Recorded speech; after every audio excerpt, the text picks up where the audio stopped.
Hey everyone, it's Anthony back with another video here on Single and Placing. Hi, hello.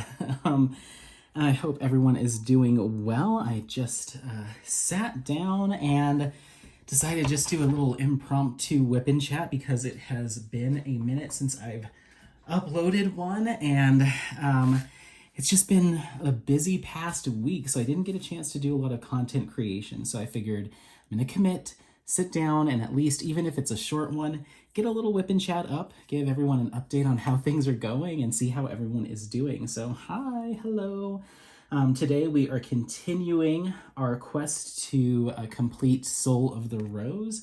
This is a canvas from Distracted by Diamonds, and the Soul of the Rose is an artwork done, or a painting done, by William Waterhouse. So this fits within the old masters selection of kits, or kits that would be, artwork that would be considered an old masters. And I'm doing this as part of the Summer with the Masters event with Diamonds and Washi and Tiny Worlds of Wonder. So I've mentioned it a number of times. I've been prepping for this event, it feels like, for the past 6 weeks prior to the start date, which was June 1st. And now we're finally here, and I'd say about 2/3 of the way done with this canvas. We're about, I'd say about 10 sections, a section being kind of this size that you see here, 10 sections away from being done. So once this is done, I've got another Old Masters kit, which I did a full unboxing of. That is The Red Gate of Hongo in Snow by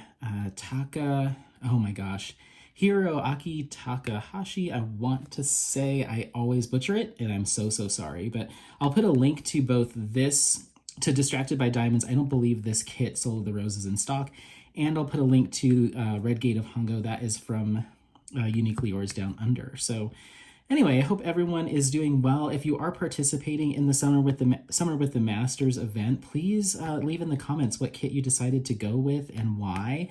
I'd love to see what everyone's working on. I'm going to go ahead and turn that lighting up just a smidgy poo. So yeah, the past week or so since I did my last whip and chat has been well. Still getting acclimated to life with the puppy. Apollo's been awesome, but now I'm back to work full time, and so he's had to quickly learn or quickly get acclimated to the crate. We did some crate training while I was working from home a couple of weeks ago, but it's completely different now that he's being left alone. He is panicking a little bit more in there, and it's a little bit more difficult for him to fully settle. It takes at least an hour when I leave in the morning for him to kind of settle down and lay down, and then he's up, I'd say probably every 45 minutes to an hour, with a good 10 or 15 minutes of solid whining before he calms back down again. So he's just kind of getting acclimated to it. The reason I know what his patterns look like is because I have roommates that live downstairs. So I live in kind of a split level home. So upstairs is 1 unit, 3 bedroom, 1 bath.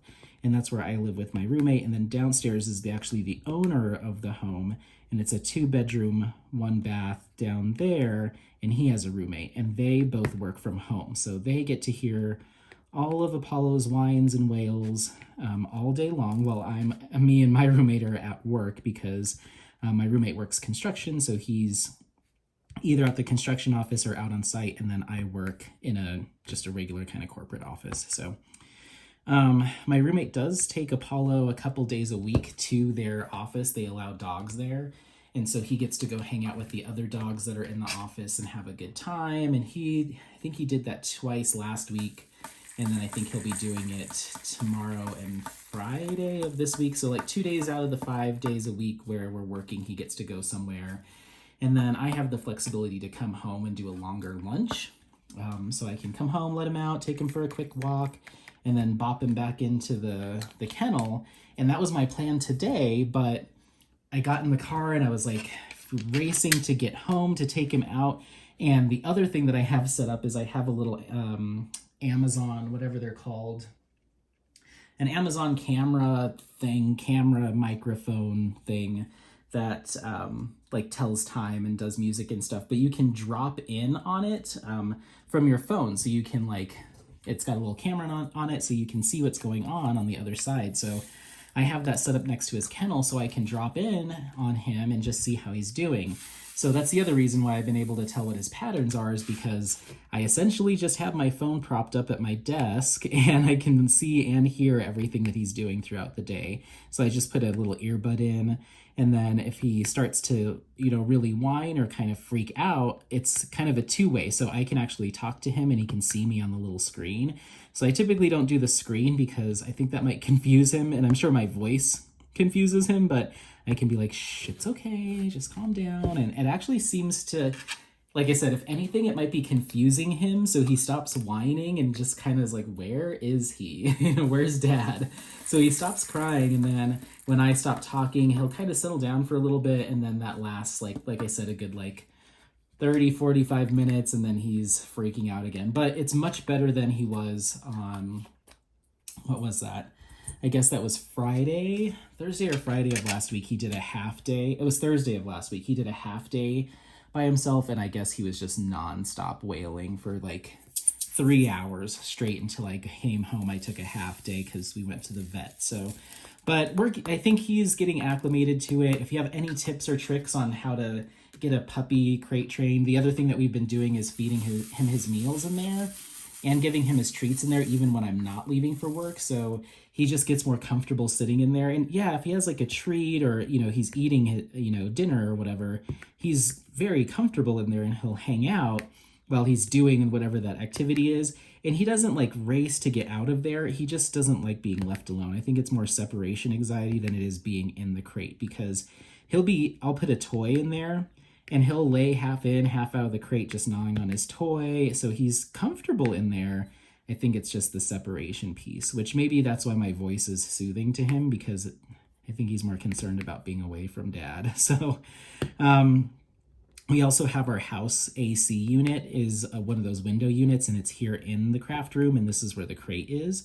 So I've been turning that on, and that white noise of the fan seems to calm him down as well. And I think it keeps him more cool during the warmer time of the day. I had him in the living room under a window, and I could hear him panting pretty heavily that day that I did that.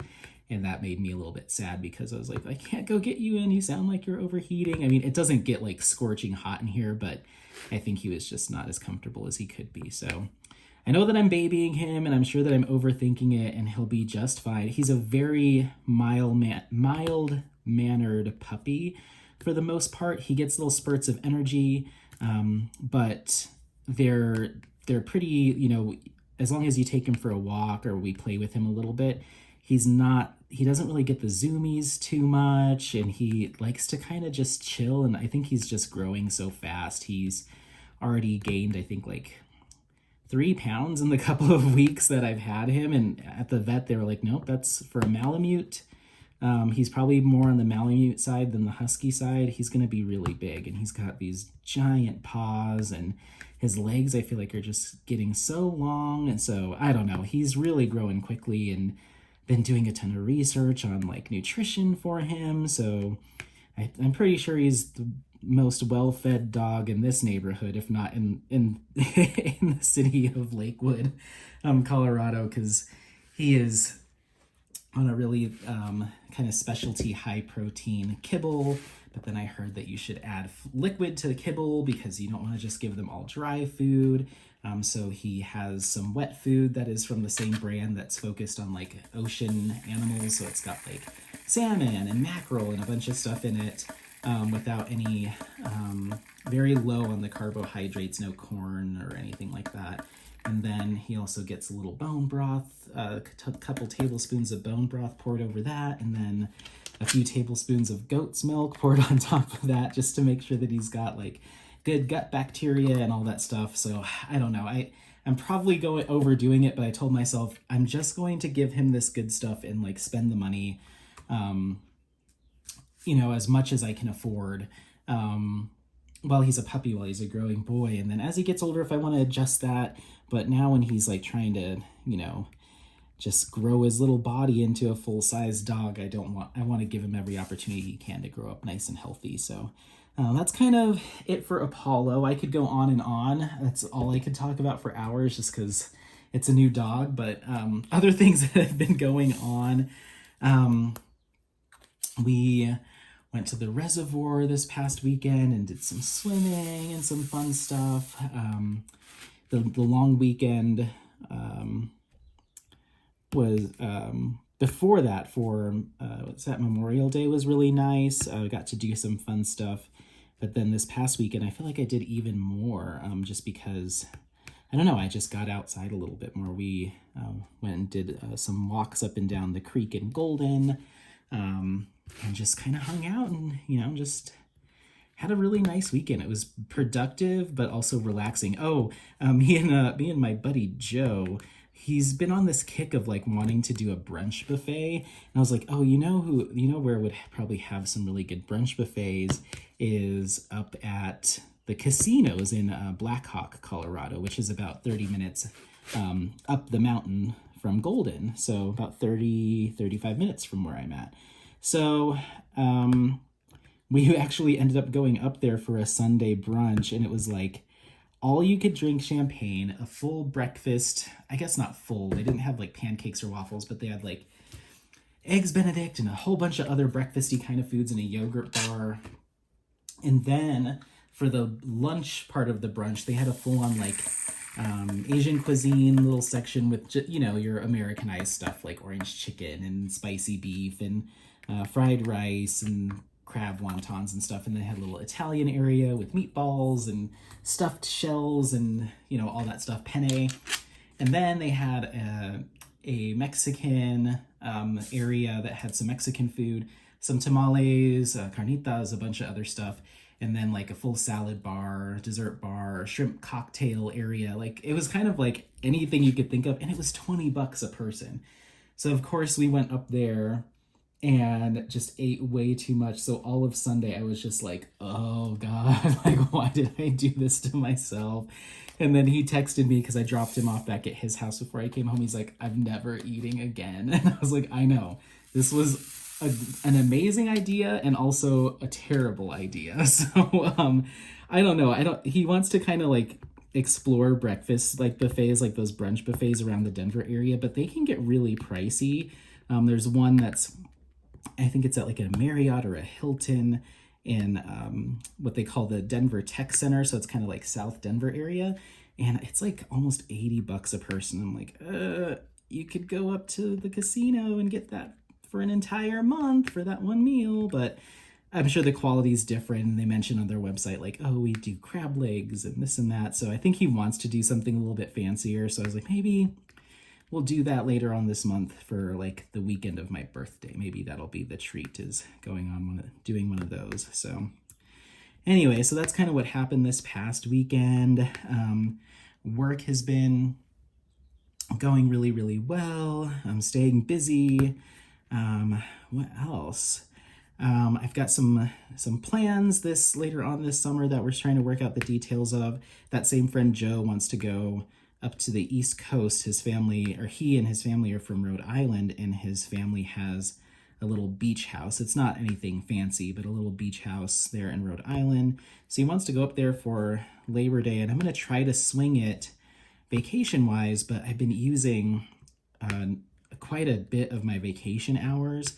I used them a couple of weeks ago to be home with Apollo during his first week here. And then I used another half day to take him to the vet last week. And I'm going to have to use another half day to take him to the vet for his next round of shots. I think that's next week.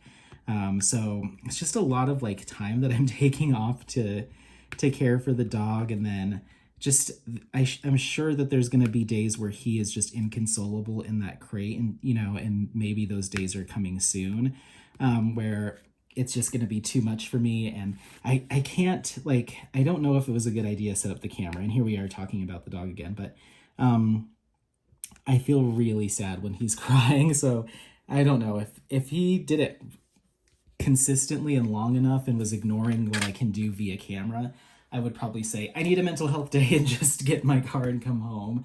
but I'm trying to just let him cry it out and then just do what I can, you know, virtually through the camera. So, but soon enough, he'll be old enough where we can trust him to just be in the house without destroying and everything with pees and poops and gnawing on stuff. I'm hoping that we get to that point, and we've been trying to train him to only gnaw on his toys and stuff, and he's actually been getting pretty good about that. So I guess we can do some updates about summer with the masters, I guess, and my kits and just kind of diamond painting in general.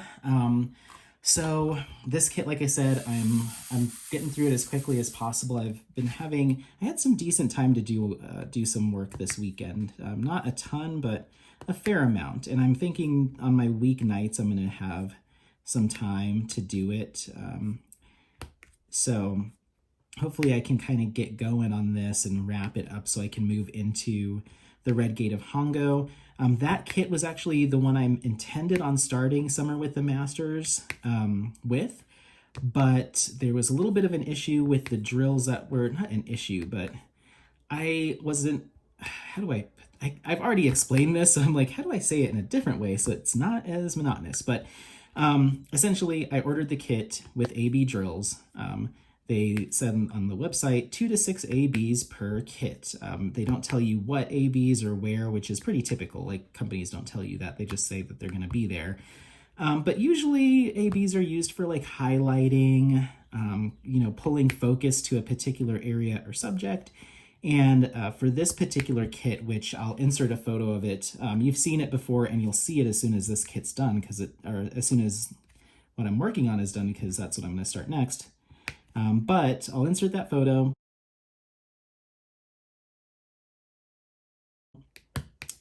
Essentially, it's all white. It's a bunch of snow with a really cool Japanese style kind of gate or kind of a structure in the kind of foreground, but it's almost all white. So if you can imagine that entire canvas just covered in super reflective white ABs, I think it'd be overwhelming. I think it would be a little bit too much, especially considering the artwork style is that old masters.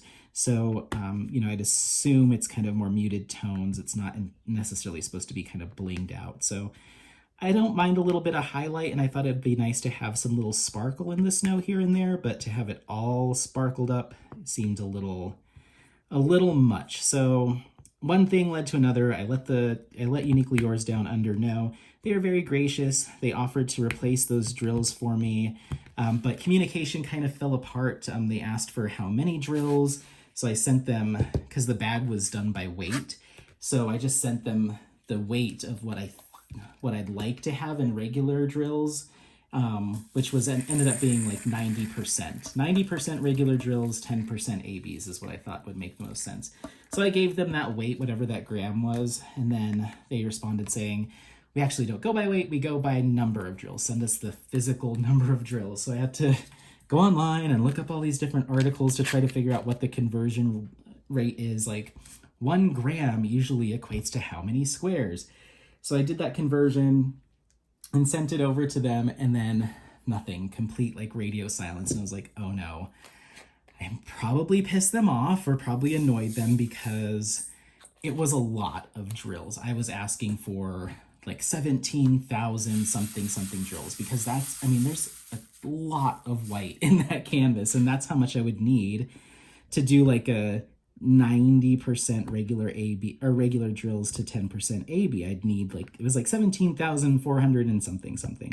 So, but you know, they asked for that number and I sent it, but in my head, I'm like, oh no, they're probably like, this guy is like asking for the world over here. He bought a canvas that said it would have ABs. We sent him a canvas that had ABs. What is he crying about?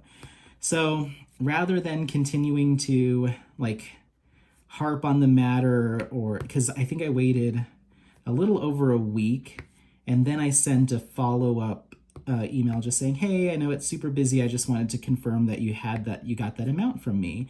I was hoping to start this canvas before or on June 1st as part of the Summer with the Masters event. And nothing. I didn't get anything back.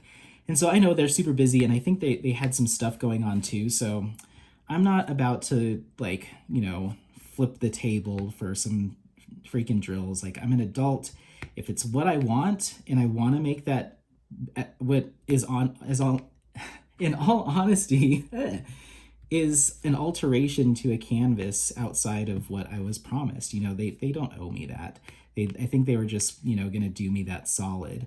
But I wish they would have just been, you know, if they weren't able to do it, or they knew it was going to be a delay, or what I was asking for was excessive. I think I just would have wished that that was like the message up front.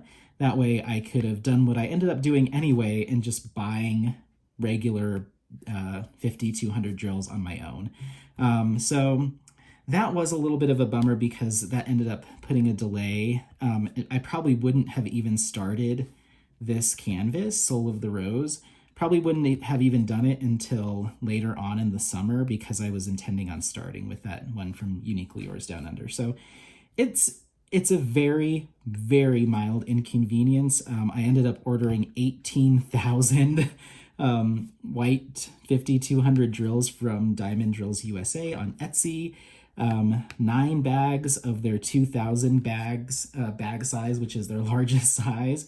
And so $45 later, I have the drills I need, and they're in my containers, and that kit is ready to rock and roll as soon as I am done here. So it's been giving me, it actually kind of sparked me to like push through, because I honestly even though this canvas is absolutely gorgeous, drills are very, very nice. There is a little bit of size and consistency, and now that I'm getting towards the tail end of my colors, I'm starting to see a little bit more trash pop up. But in general, gorgeous, gorgeous canvas, gorgeous drills. The colors are incredible. The detail's amazing. Like, this is probably the best rendered image I've worked on thus far. And granted, I've only worked on, this is my 5th kit, so, but I guess technically 6th, 5 and 1 teeny amount of that custom from Paint with Diamonds. So I have 0 complaints. I will continue to shop from and collect Distracted by Diamonds canvases when I see something that jumps out at me, because I have no question that the quality and just the general experience is going to be a blast. Like, this has been, it definitely is the most fun I've ever had working on a canvas thus far. Like, watching each section get revealed is just so rewarding, and finishing each color in a section is also so rewarding. Even the areas of color blocking I tend to not really have that much of an issue with. I still kind of find them engaging, and sometimes I get frustrated with a ton of color blocking because I just have so many trays or so many colors I'm cycling through. But I don't know, I put on a little podcast with this, and then I kind of, before you know it, I kind of come to, and I'm like, this is beautiful. So anyway, I love this canvas. I'm absolutely happy that I got a chance to kind of start this event with something that's just such a classic, or just like, I think it's kind of one of the quintessential pieces for an event like this, you know, because it's got that detail and that beauty. It's just awesome. So very happy. But one of the reasons why I picked up Red Gate of Hongo is I wanted to be a little bit of a quirky turkey and pick some artwork that spoke to me, but I didn't hear a lot of people talking about. You know, I didn't hear the Red Gate of Hongo pop up left and right like I hear John William Waterhouse, like I hear Alphonse Mucha, even though I also have one of those. But there are some artists that are just kind of, is it Gustav Klimt or something like that, who does The Kiss? That's another one. You know, Starry Night, all of those are just kind of like your garden variety old masters kits that you're going to see from a number of different companies and a number of different styles, round and square and cropped and not cropped. So the Red Gate of Hongo and Snow is not one that, you know, is like, oh, yes, of course, everyone's done that. So that's kind of why I liked it, as well as I liked the artwork in general. That artist does another one that's like junk ships in something bay, and I'll insert a picture of that too, an image of that. And it is fantastic in my eyes. The amount of, I mean, I'm ordering that kit. I have to, because it's just great. It's from Uniquely Yours Down Under too. Sorry, Apollo is dreaming and he is kicking the gate or the crate door with his foot as he dreams. So, yeah, so that I think that was the biggest thing is like, oh man, I wanted to start this event with like a really unique and interesting piece that maybe people haven't seen before. But this is still, I mean, the oohs and ahs that I'm getting on social media from working on this kit, it's pretty incredible. Like I didn't realize like just how sought after this particular kit is from Distracted by Diamonds, and I think just the artwork in general. It's just like I said, it's kind of like if you were to think summer, like an old Masters kit, and then summer, this piece with like the woman smelling the rose and this beautiful kind of like almost looks like a summery kind of gown or like dress or just like kind of pull over. It's just like it's so the summer vibe, you know, summer and spring vibe, even though it has some deeper colors. It's just gorgeous, and I'm so glad that I got a chance to snag it. So yeah, I'm gonna ideally be done with this in the next week, so that'll put us into the second week of June, and then I can work on Red Gate of Hongo in snow, and ideally work on that probably for the majority of the rest of the event. Maybe have a week or so left in July, if I do get to work up that one, to move into Zodiac by Alphonse Mucha. I believe I've recorded I've recorded that unboxing. So if you have not seen it by the time this goes live, which I doubt you will have, it's because it's not up yet. So that might be coming up next Tuesday. All of my unboxings are done on Tuesdays. So I'm usually a few unboxings ahead of the game. Like I'll record one or two of them in a single sitting. And so then they get edited and uploaded, and then I'm good for 2 weeks. And I think right now I'm like 3 weeks ahead. So you'll probably see that unboxing before I start it. So sometime this month, if not early July, you'll see that unboxing. But that's ideally going to be the last kit that I work on for this event, and probably only for a week or two towards the tail end of the event as my third kit. And that's being very ambitious. There is a chance I will not get to it during this event. But I've said it before, and I've been, you know, it's just kind of the theme for what I've kind of realized while working on this event, even for this short time, is I love old masters. Every time I go to a new site, I uncover an artist that I've never heard about. I've never heard about. What is going on with me?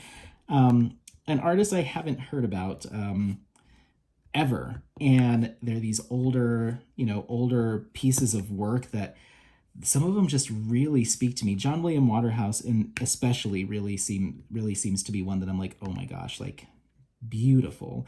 And I've always been kind of a modern style, like very clean lines, minimal colors, not too detailed or fussy. I like abstract. I like kind of even more like really simplistic art deco, or like even like really simplistic color blocking kind of 70s artwork.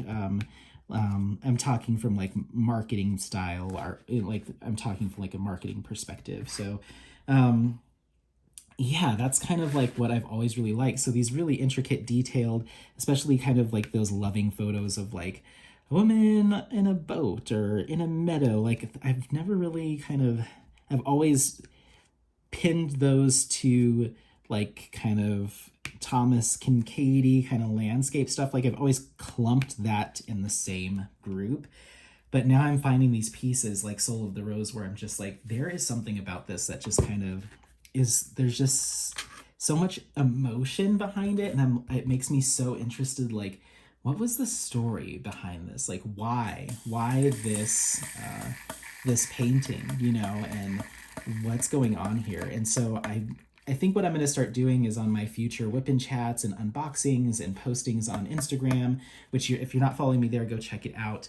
I'm probably going to start doing a little bit of research into the artist or the artwork just to kind of get some like fun facts and trivia.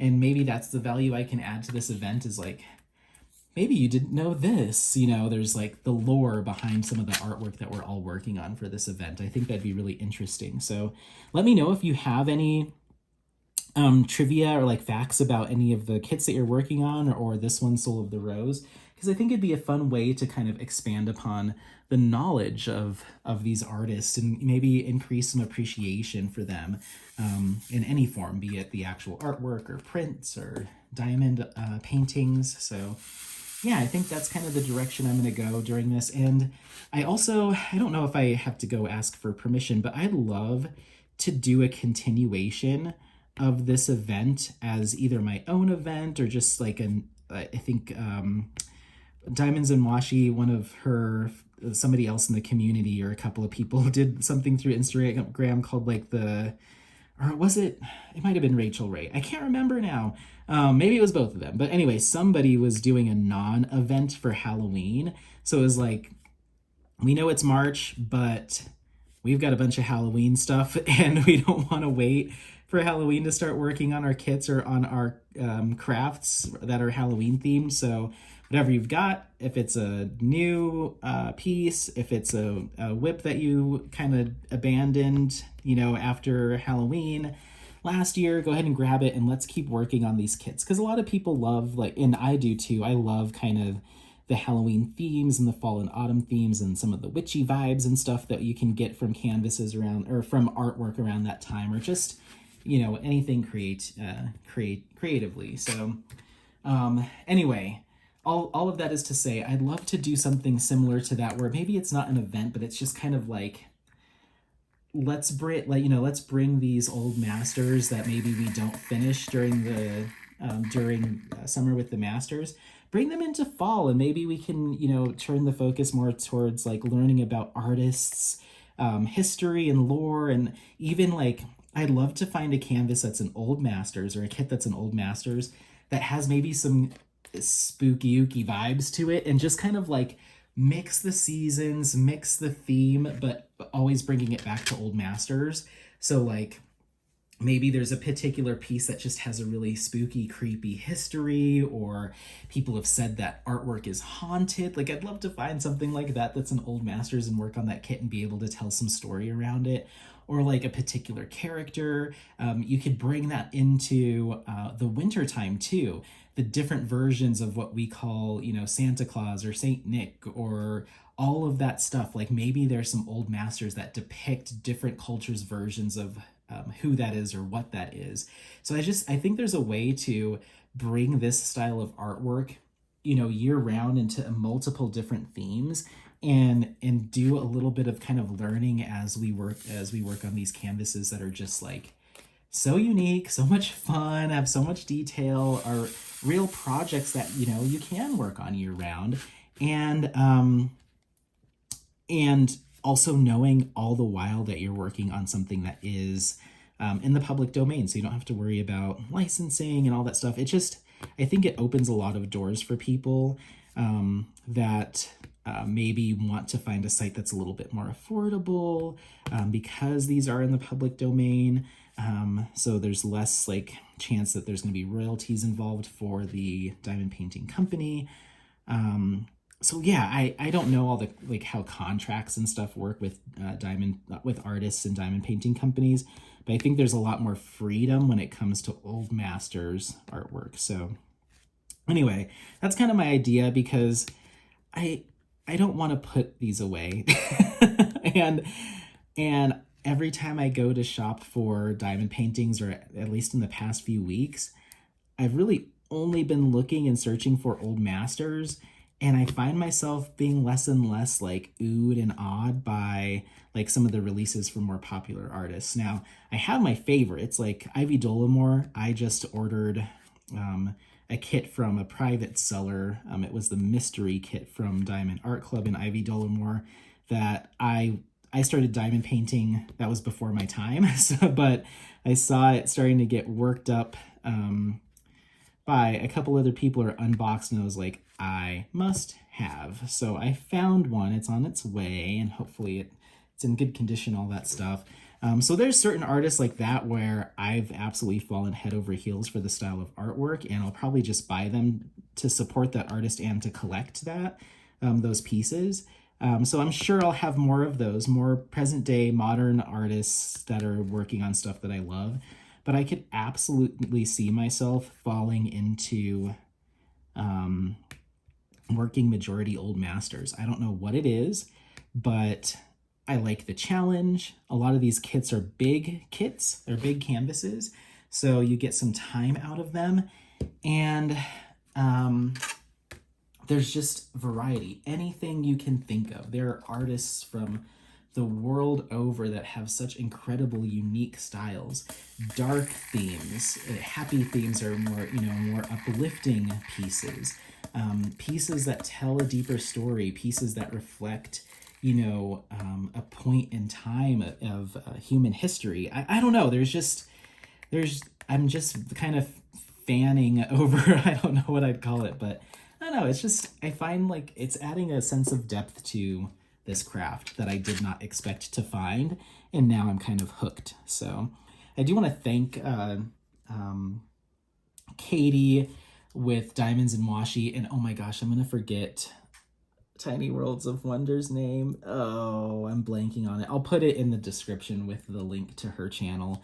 But I do want to thank them for highlighting this genre of artwork in the diamond paint and bringing it kind of to the forefront of the diamond painting community and giving it a platform, because I don't think that it was really focused on that much until a couple of years ago when they did their first event. And now we have diamond painting companies that have kind of created a whole section of their business built around this genre in this event. So I think it really opened the door for companies to feel comfortable bringing these images to their product offerings, because now there was a market for it, because those two kind of highlighted it and made it more mainstream and commonplace and popular and sought after. So I think without them, if no one had brought the style of artwork, I think there would be a lot less variety on a lot of stores, because some stores, they need these old masters or pieces that have limited, liability when it comes to paying out royalties and signing contracts.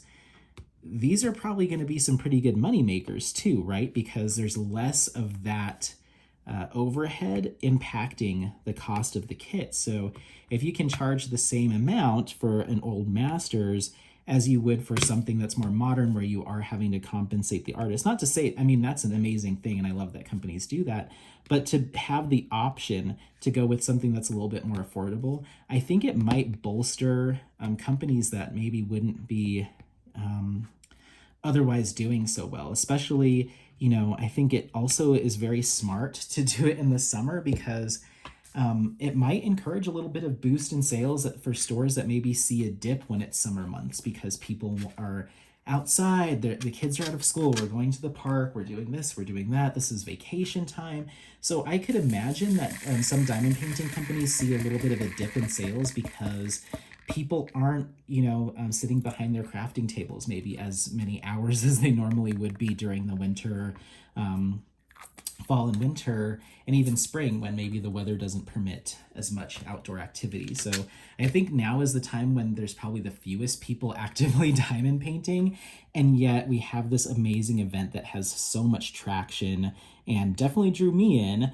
And I think I can only assume that diamond painting companies want to take advantage of that opportunity to share this awesome artwork and kind of, keep the sales flapping on their small businesses through the summer. So I just think it's a win-win-win-win-win for everybody, and I am eating it up. So thank you so much to Diamonds and Washi and Tiny Worlds of Wonder for kind of highlighting the style of artwork, and I'm sure having a much bigger impact on the diamond painting community and industry than they may even know that they had. So hats off to them. And yeah, I don't know. I'd like, the reason I kind of brought up maybe I'll do something like that is because I do want to do some sort of my own event at some point. And, my following is very, very small and it's growing organically, and I kind of love that. I get in my car on my way to work today, and I'm like, I got 1 subscriber last night, and it's not necessarily a numbers game, but I want to get to the point where I can do lives and really engage on that level. And I want to get to the point where I can throw a little event together myself. And I'd love to do with a little like uh appendix to the Summer with the Masters, like falling for the Masters or something like that, where it's like fall based autumn themes, or I have no idea. I'm just kind of brainstorming as I'm talking to you all. So if you have any ideas, or if you know of something that you're like, Anthony, that's already a thing, somebody's already doing that, let me know, because I don't want this to stop at the end of July. I would love to have a reason to pull out some of this beautiful artwork any day of the year, and kind of have a reason for the season. So, oh my gosh, he is passed. Are you passed out, baby? Are you hot? I turned the AC fan off so I could do this whip and chat, because it's very loud, and he's looking at me like, do you see all this fur on me? I am like the fluffiest of fluff, and I need my AC. So let's see where we are at. I can't really see. We're at a time. So I think that's, I want to finish this section though. I for the sake of this dog, have mercy on him. I think I'm going to go ahead and wrap this up, because I don't want him to get uncomfortable and start whining. And he did so good. 5 hours in his kennel today, while I was at work. And like I said, he did cry, but he was much better than he was the first time I put him in there. And I'd say for the last 2 hours, he was out. He might kind of lift his head and just do a little like nasally kind of whine for like a second, but then he was back asleep. So I think he's getting it, and I want to reward him by not making him uncomfortable at all this evening. So he's gonna get the AC. He got a raw beef bone to gnaw for a little bit as a treat, which was gross. I don't know if I'll do that again. And he got some extra goat's milk in his food. We went on a super long walk and played in the grass. So I think he's content, but I'm going to keep that going. So yeah, I guess, let me know, A, if you're participating in Summer with the Masters, B, what kit you're working on, any other questions I asked during the whip and chat.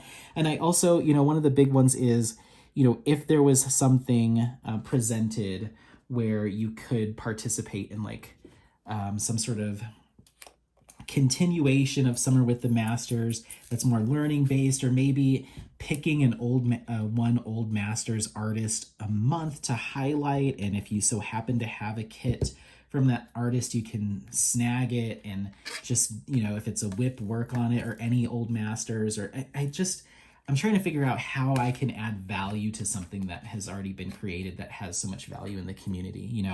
I don't want to step on any toes, and I don't want to seem like I'm copying and pasting anything. Like I said, I've kind of fallen for this, and I don't want it to stop. And I'm trying to figure out, how do I engage with others that might feel the same way. So leave a comment on any ideas or suggestions you have, or if you are interested in maybe collaborating and working on something together, whether it be a whip and chat, or some kind of live, or hosting of some kind. That would be so awesome. I'm open, I'm all ears. I just, we gotta keep these old Masters at the front of everyone's minds for as much as we can. Especially, there's so much to uncover. Like I think I want to go into like some older art books and just start like flipping through, and seeing what's there. There's so many pieces, I'm sure, that haven't seen the light of day in so long for one reason or another, or don't get brought to the attention of crafters at all, that are just diamonds in the rough, just like waiting to be the next William Waterhouse, or to be the next Alphonse Mucha. They're out there, and I'd love to spend my time kind of discovering and sharing them. So anyway, thank you so much for watching. I really appreciate your time and your attention, whether you're working on your own whip, or you're watching every every drill being placed, or if you're doing this doing chores or at work or on the road or with the kids, whatever it is, I appreciate it.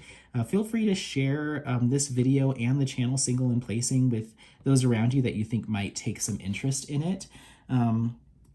Like, subscribe, all that fun stuff. And as always, happy placing. Thank you so much, everyone, and have a fantastic day, evening, whatever it is. Bye. Bye.